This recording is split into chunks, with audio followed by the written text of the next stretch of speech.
नमस्ते मित्रों। कई मित्र कहते थे सलाइन वाटर अगर अपने खेत पे है तो हम क्या करें।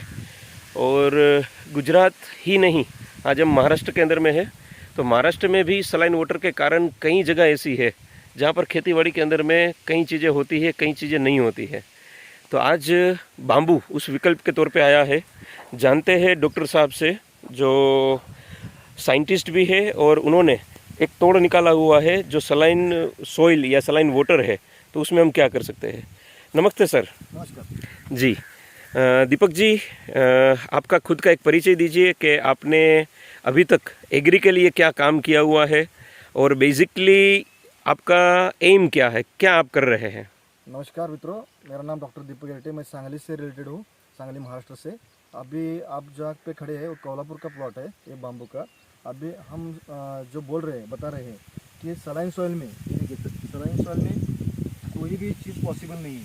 बराबर। अभी ये सलाइन सॉइल हुआ है जी। इसका रीज़न है वाटर का। ये वेल का जो वाटर है 4000 लीटर समर में रहता है जी। और रेनी सीजन में तो 2800 का रहता है, यानी कि करीब से करीब 2800 से 4000 टीडीएस का पानी है। इसलिए ये पूरा ज़मीन खराब हो गया है। इसमें कोई खेती का कोई भी प्रोडक्शन नहीं आता था।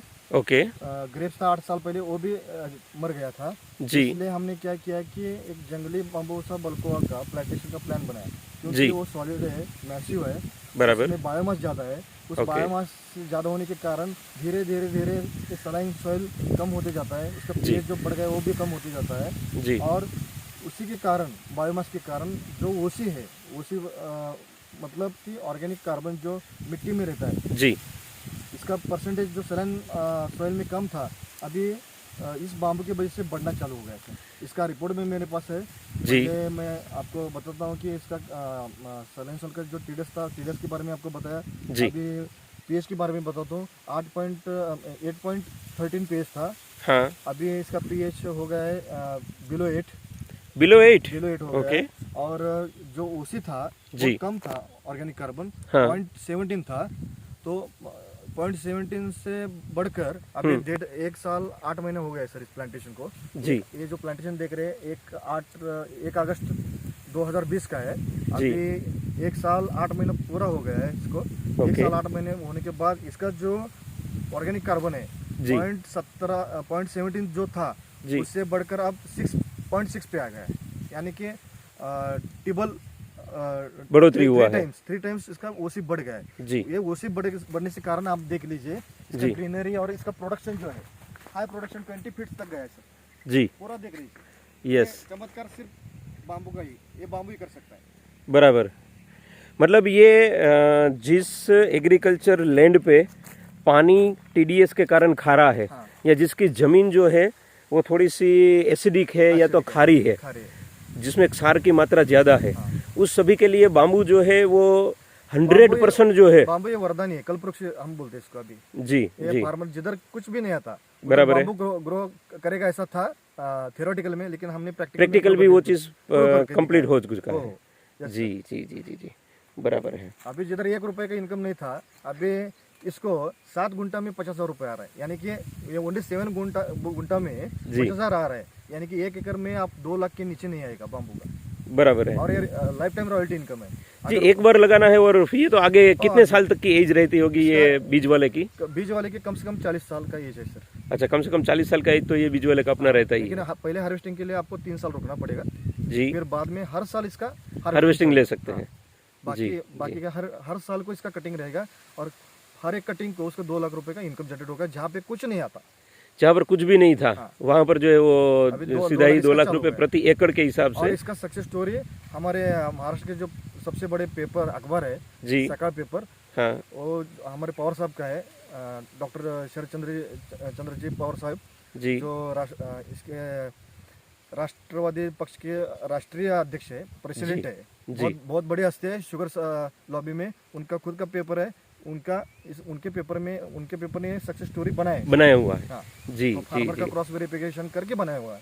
बराबर ऐसा है। कोई पैसा लेकर नहीं बना है, जो जी। भी रियलिटी है, जो यस। भी लैब रिपोर्ट्स है, प्रैक्टिकल शुरुआत से लेकर अब तक इसका जो जी। रिकॉर्ड है, इसके रिकॉर्ड के ऊपर सक्सेस स्टोरी बनाया हुआ है, और ये पूरा छाप के आ गया है अखबार में। बराबर। समझिएगा ये बात को दीपक जी को क्यों बोलना पड़ रहा है। ये वैसे देखा जाए तो एक भद्दा मजाक है हम सबके लिए भी, क्योंकि यूट्यूब पे आज हर एक चीज़ वीडियो वायरल हो रहा है। कोई भी सब्जेक्ट डालिए, हर सब्जेक्ट के अंदर में। दीपक जी ने ये स्पेशली जो बोला कि ये क्रॉस वेरीफाइड किया हुआ है, फार्मर बेस इसको अलग अलग तरीके से क्वेश्चन आंसर के तौर पे निकाला हुआ है और न्यूज़पेपर में भी उसके बाद में छपा हुआ है। ये 3-4 चीज़ें बोलने के पीछे का जो साइंटिस्ट लोग होते हैं, जो डॉक्टर लोग के लोग होते हैं, जिन्होंने PhD किया होता है, उनको बोलना क्यों पड़ रहा है? क्योंकि आज YouTube पे कई वीडियोस वायरल होते हैं। जो किसान पाठशाला से सब्सक्राइब है उसको तो पता है कि हम क्या दिखाते हैं, कितना दिखाते हैं और क्यों दिखाते हैं। लेकिन कई लोग ऐसे हैं जिनको नहीं पता रहता। तो मैं बता दूं, रियलिटी क्या है उसको देखने के लिए थोड़ा सा तसदी लेना पड़ता है। उसके लिए घर से उठ के बाहर निकलना पड़ता है, चाहे धूप हो चाहे छाँव हो। समझना पड़ेगा कि अगला जो कर रहा है उसके पीछे पैशन कितना लगाया है उसने, उसका एम क्या है। मैं ये नहीं कहूँगा कि हम लोग 100% संपूर्ण हो चुके हैं या हो गए हैं, लेकिन मैं ये कहूँगा हम किसान पाठशाला के जो एक सिंगल स्लोगन है, सीखना और सिखाना, उसको तय दिल से शुरुआत से लेकर अब तक जारी रखा है और आगे वही जारी रखेंगे। हम रोज़ नया सीख रहे हैं। नया सीखने के लिए आपके पास पात्रता होनी चाहिए कि आप प्लेन हो, खाली हो। खाली होंगे तो ही भर पाओगे, तो ही हर एक चीज़ को समझ पाओगे। वैसे ही कौन से फार्मर की समस्या नहीं है, कौन से क्रॉपिंग में समस्या नहीं है, कौन सी चीज़ में समस्या नहीं है, चाहे वो बिजनेस हो चाहे एग्रीकल्चर हो। हमें ये सारी चीज़ों की समस्या को धीरे धीरे एक दूसरे के साथ शेयर करके, जिसके पास जो नॉलेज है उसका पूर्ण उपयोग करके हमें इसको आगे बढ़ाना पड़ेगा, जिसके कारण हम एक दूसरे का सहारा बन सके। नेचर ने हम सबको बनाया है, हम सबको एक साथ बिठाया हुआ है। तो ज़रूरी नहीं है कि मानव नाम का जो प्राणी है वही सबसे बेस्ट है। ये आज जो हम देख रहे हैं प्लॉट, इसके अंदर में दीपक जी की जो मेहनत है वो एग्रीकल्चर फील्ड की 12-13 साल की है। कुछ न्यूट्रिशंस इसके अंदर में दे रहे हैं, कुछ चीज़ें जो कहीं पर अवेलेबल नहीं थी वो सीड उन्होंने खोज निकाला और वही प्लांटेशन किया। उसके बाद में जो ये हमारा यथाशक्तिता जो काम था वो हमने बाहर से किया।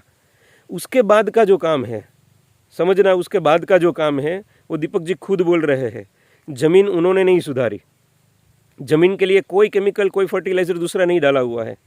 बाम्बू जो है वो एकमात्र ऐसा सक्सेस कल्पतरु है जो सोइल को सुधार रहा है। और कितने टाइम क्या हुआ इसको? सिर्फ 18 महीने, आई थिंक 18 महीने आपने बताया। 18 महीने में जहाँ कुछ नहीं हो सकता था वहाँ पे 18 फीट से 25 फीट तक का बांस कंप्लीट हो चुका है। उसके सिवा यहाँ जो सलाइन वाटर है वो दिखता है, आज भी पानी जाता है। इतना अच्छा हो गया। यस, ये देखिए, ये बाहर का सोइल, ये अंदर का यस, ये अंदर का सोइल, ये बाहर का सोइल है। यस, और ये ये बाम्बू लगाने का अंदर का सोइल। यस। पानी आज भी वहाँ पर वही 4500 TDS का ही दे रहे हैं। हाँ। ऐसा नहीं है कि पानी बाहर से लाकर मीठा पानी वहाँ पर दे रहे हैं। वह पानी को भी ये बांस अपने हिसाब से एब्जॉर्ब करने में कंप्लीट है। उसके बाद उसके पास खुद की क्षमता है कि वो 100% गोल्ड लीफ जो है, गोल्डन लीफ, उसको पूरा डाल देता है ज़मीन के ऊपर में। और आज हम यहाँ पर देख सकते हैं तकरीबन ये देखिए, मैं आपको दिखाता हूँ, ये पूरा जो है वो लीफ से भरा हुआ है। यही करामात है जहाँ पर हम फार्मर थोड़ा सा गलती कर देते हैं। हम क्या करते हैं, फार्म को क्लीन करने के लिए पूरा, जैसे ये आपको दिख रहा है फार्म, वैसे ही पूरा धूप दे देते हैं। ठीक है, अगर आप परंपरागत खेती करते हैं तो एक साल में धूप देना भी साल के बीच में 3-4 महीने के लिए ठीक है। लेकिन अगर बांस की खेती करते हैं, ज़मीन को, सोइल को सुधारना है, तो उसके लिए आपको लीफ वहाँ पर रखना है ताकि सूर्य की किरण नीचे पड़े ही नहीं और अंदर बैक्टीरियल एक्टिविटीज़ जो है वो क्रिएट हो जाए। ये चीज़ें छोटी छोटी है, लेकिन इस सारी छोटी छोटी चीज़ों को समझ के अपने को आगे एग्रीकल्चर को डेवलप करना पड़ेगा। मेरे को ये भी बताइएगा इस वीडियो के बाद में कि कौन कौन सी ऐसी फार्मिंग है जहाँ पर एकड़ पे 2 लाख रुपए, अपन दीपक जी कह रहे 2 लाख रुपए, अपन 50% में भी एग्री है, 50% में भी एग्री है।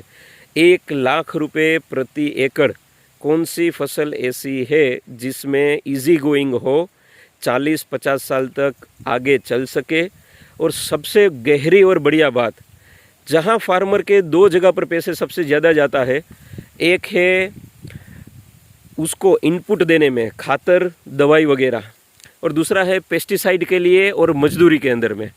तो यहाँ पर आप देखो लीफ क्या बढ़ रही है, चीज़ें क्या स्ट्रेंथ के हिसाब से आगे चल रही है, और हम जहाँ नेचुरल फार्मिंग कर रहे हैं उसके अंदर में पैसा हर साल डाल डाल डाल के थक चुके हैं। क्या आप भी थक चुके हैं? एक बार कहूँगा 1 एकड़ लगाओ। अगर 5 एकड़ जगह है 1 एकड़ लगाओ, 1 एकड़ से शुरुआत करो। मैं नहीं कहता कि आप यही वैरायटी लगाओ, क्योंकि इंडिया के अंदर में हर एक जगह पर यही वैरायटी मिल जाएगी ऐसा ज़रूरी नहीं है। लेकिन हाँ, लाइन पे खड़े हो जाओ। यदि यही वैरायटी चाहिए, एडवांस बुकिंग करवाओ, चीज़ को समझो, जानो, 5 पौधे 10 पौधे अपने खेत तक बिछाओ, लगाओ। जो आप अभी लगा रहे हैं उसके साथ कंपेयर करो बल्कुआ को, और देखो क्या चीज़ में फ़र्क अंतर है। और बांस कोई भी लगाओ, हो सकता है प्लस माइनस चलेगा, हो सकता है आगे पीछे चीज़ को समझने में आए, लेकिन ज़मीन को सुधारेगा वो पक्की बात है, सलाइन वाटर में काम करेगा वो पक्की बात है। हम इसलिए आपको बोल रहे हैं कि कोई भी लगाओ, क्योंकि हमारे पास हाल फिलहाल इतनी क्वांटिटी अवेलेबल नहीं है जो हम आप सबको ईजिली पहुंचा पाए। लेकिन हम भी लगे पड़े हुए हैं, कहीं ना कहीं से ढूंढ के जंगलों में जा के, जितने भी हमारे क्लाइंट है, जितने भी हमारे मित्र मंडल है, उन सभी से रिक्वेस्ट करते हैं आपके पास में भी अगर कहीं से भी बीज या बीज से मिलने हुए पौधे मिलते हो तो हमें संपर्क जरूर करिए।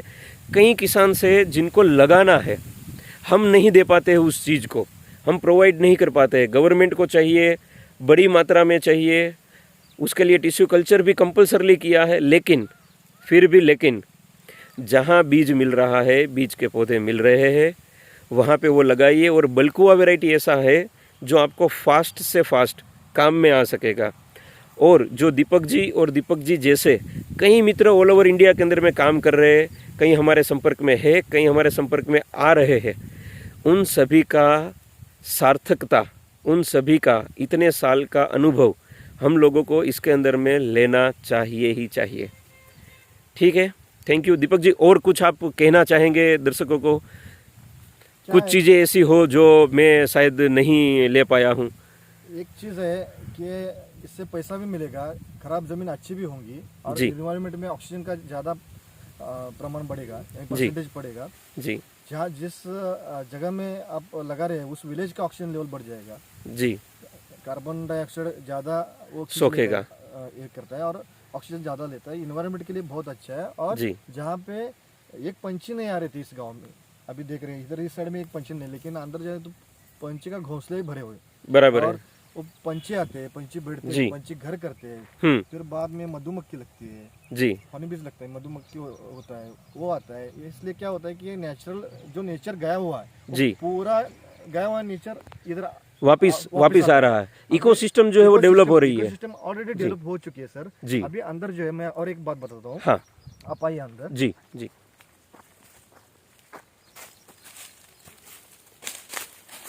इधर आप देखिए, ये मधुमक्खी घूम रही है। जी नजदीक जी, से देखिए, यस ये मधुमक्खी घूम रही है, जी, ये आपको कोई ये नहीं करेगी।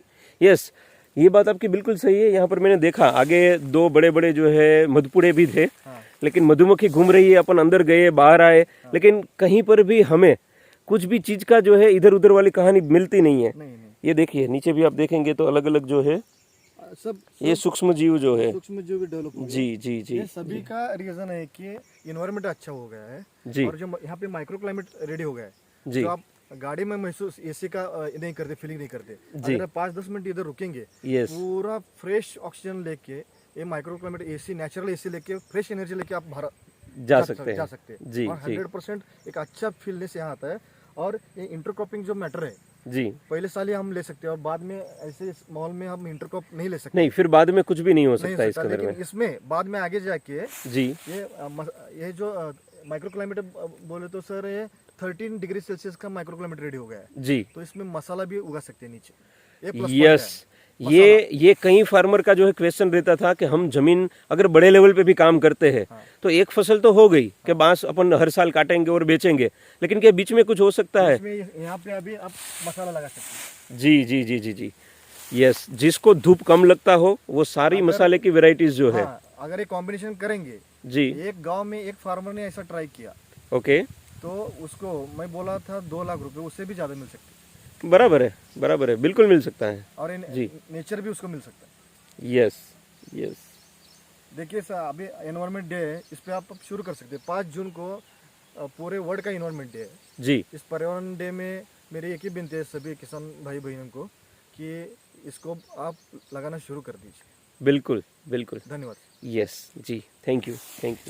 ये देखिए, कुछ भी आपको ऊपर से नीचे कुछ भी धूप के लायक कुछ भी नहीं रहेगा। जितनी सन हार्वेस्ट करनी है, बांस खुद अपने ही आप अपने ही पेड़ों के साथ, अपने ही पोल के साथ कंपटीशन करता है, और वो कंपटीशन करके उसको जो सूर्य की रोशनी चाहिए उसके लिए फास्ट बाहर निकलता है, ऊपर चढ़ता है। जब तक सूरज नहीं मिलेगा तब तक उसका सूट जो है वो आगे पत्तों में कन्वर्ट नहीं होगा, पत्ते खुलेंगे नहीं उसके।